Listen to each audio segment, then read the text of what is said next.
There was a time when Lee Majors represented the ultimate television hero, the kind of strong, confident figure men admired and women adored.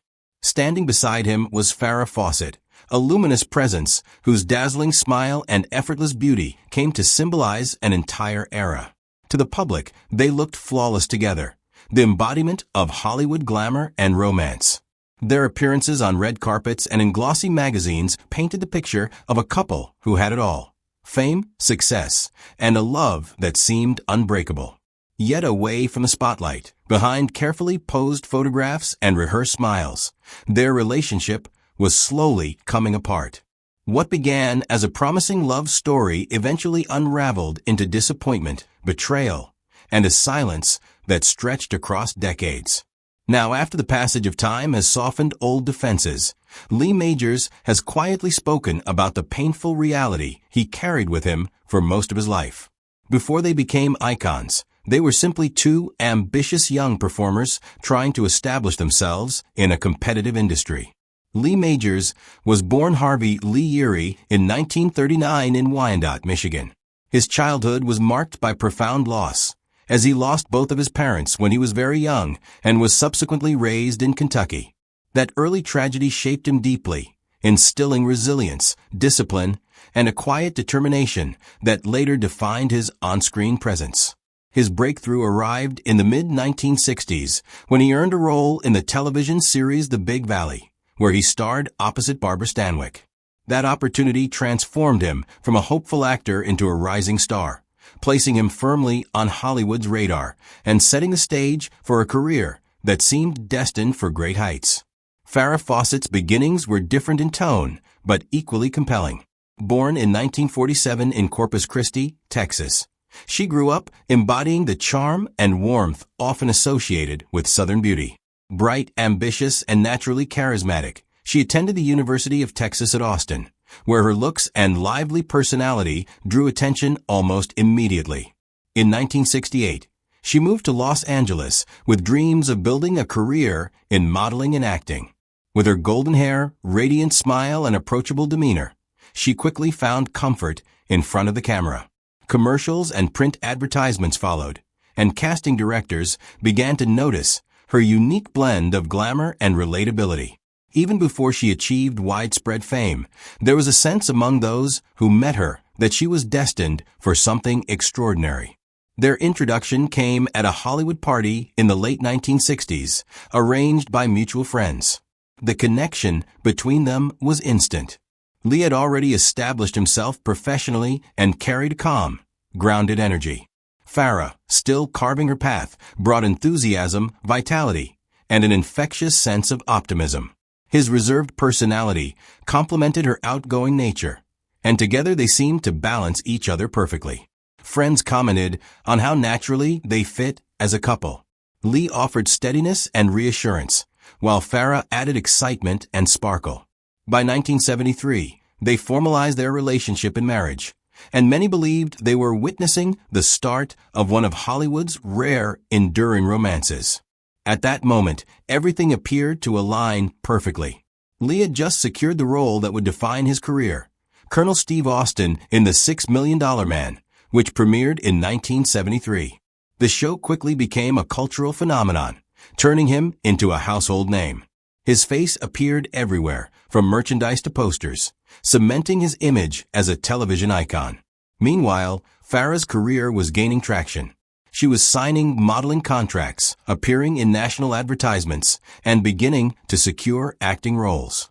Together, they attended premieres and social events, smiling confidently as the media celebrated them as the golden couple of their time. Yet beneath the polished surface, small fractures were beginning to appear. The pressures of Hollywood, combined with individual ambition and growing fame, were placing strains on their relationship that neither fully anticipated. In 1976, Farrah's life changed dramatically when she was cast as Jill Monroe on Charlie's Angels. The series was not initially expected to become a massive success, but it quickly exploded into a cultural sensation. Farrah became the breakout star, her popularity surpassing even the show itself. That same year, she posed for the now famous red swimsuit poster, an image that would go on to sell more than 12 million copies and become one of the most recognizable photographs of the 20th century. Practically overnight, she transformed from a rising actress into an international symbol of beauty and glamour. The world adored her, and opportunities multiplied at a breathtaking pace. However, this extraordinary rise introduced new pressures into her marriage. Lee was accustomed to long filming schedules, but Farrah's sudden global fame created a different kind of strain. She was constantly traveling, attending photo shoots, participating in endorsements, appearing on talk shows, and promoting projects around the world. The woman who once shared quiet evenings at home was now pulled in countless directions. As her schedule filled, the time she spent with Lee diminished significantly. He noticed the shift and attempted to address it. According to friends, he tried adjusting his own commitments and even asked producers whether evenings could be kept free so they might share simple dinners together. Farrah, determined to establish her own identity, reportedly resisted. She did not want to be perceived merely as the wife of an already famous actor. She wanted to stand independently, proving her success was her own. While her drive and independence were admirable, they also widened the emotional gap between them. In later interviews, Lee admitted that during the height of her fame, he sometimes saw her only a few days each week. Even then, their time together felt rushed, squeezed between obligations and appearances. What had once been their greatest strength, their connection, was steadily eroding. For Lee, who valued stability and loyalty above all else, this distance was painful. For Farrah, it was the price she felt she had to pay for seizing a once-in-a-lifetime opportunity. By the late 1970s, though still legally married, they were leading largely separate lives. Publicly, they maintained the image of a glamorous power couple. Privately, they had grown apart, communicating less and struggling to bridge the emotional divide. Lee made repeated efforts to reconnect, planning dinners and seeking support from mutual friends. Yet Farrah's world had shifted dramatically. She was no longer simply a television actress. She had become a cultural icon. Fame moved at a relentless pace, and compromise seemed increasingly difficult. The final rupture came not merely from distance, but from betrayal. Ryan O'Neal, a fellow actor and once a trusted friend of Lee's, entered Farrah's life romantically. When photographs of Farrah and Ryan holding hands appeared in tabloids, Lee was blindsided. She was still legally his wife, yet her new relationship was suddenly public knowledge. The humiliation cut deeply, particularly because he discovered it through headlines like everyone else. The fact that the man involved was someone he had known and trusted intensified the pain.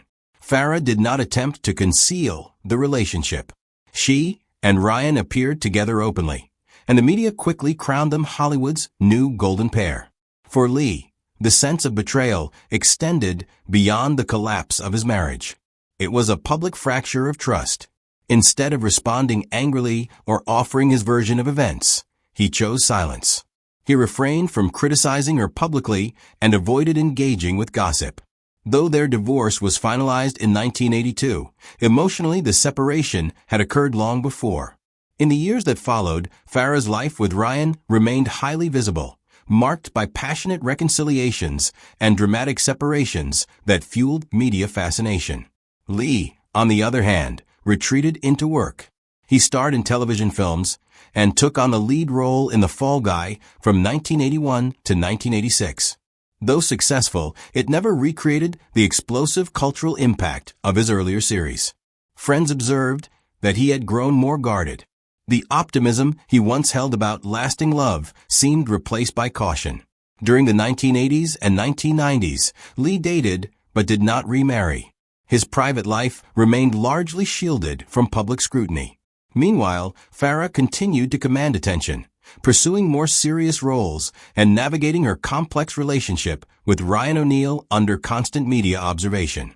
Their stories had clearly diverged, hers dramatic and public, his restrained and quiet. In the early 2000s, decades after their separation, there were whispers of a possible reunion conversation. A mutual acquaintance reportedly suggested that they meet privately to talk, not for publicity, but for closure. Farrah was said to be receptive, acknowledging that Lee had once been the great love of her life. Lee reportedly considered the idea, even admitting he missed the woman she had been before fame changed everything. Ultimately, he declined. Too much time had passed, and too many wounds remained. In 2006, Farrah was diagnosed with a rare and aggressive cancer. She documented her struggle in a deeply personal project that revealed vulnerability and courage. The public admired her strength. Lee followed her illness from a distance, grieving quietly. He did not reach out, a decision some viewed as cold, but others understood as the weight of unresolved heartbreak. When Farrah died in June 2009, Lee issued a brief and respectful statement, referring to her as an angel on earth and now an angel forever. He did not attend her funeral. For him, the goodbye had happened long before. In time, both became enduring symbols of their era. Farrah's legacy rests not only on her iconic poster and Charlie's Angels fame, but also on the bravery she displayed in her final years. Lee eventually found renewed stability when he married Faith Majors in 2002, building a quieter, more grounded life away from relentless scrutiny. Yet those close to him have said that Farrah remained a defining chapter of his life. He spoke of her without bitterness, only a lingering sadness. He admitted it had been too painful to watch her show when it first aired and maintained that remaining silent after their divorce preserved the dignity of what they once shared. Even so, that silence carried its own sorrow. He never fully forgave her, but he never stopped loving her either. Now in his later years, Lee Majors has acknowledged that the story of Farrah Fawcett remains the one part of his life without true closure. Their romance stands as one of Hollywood's most poignant tales, a reminder that even the brightest love can falter under the weight of fame and betrayal. In the end, the tragedy was not that love disappeared, but that they could never find their way back to each other. Do you think Lee was right to remain silent for so many years, or should he have tried to reconnect before it was too late? Share your thoughts, and stay tuned for more untold stories from Hollywood's past.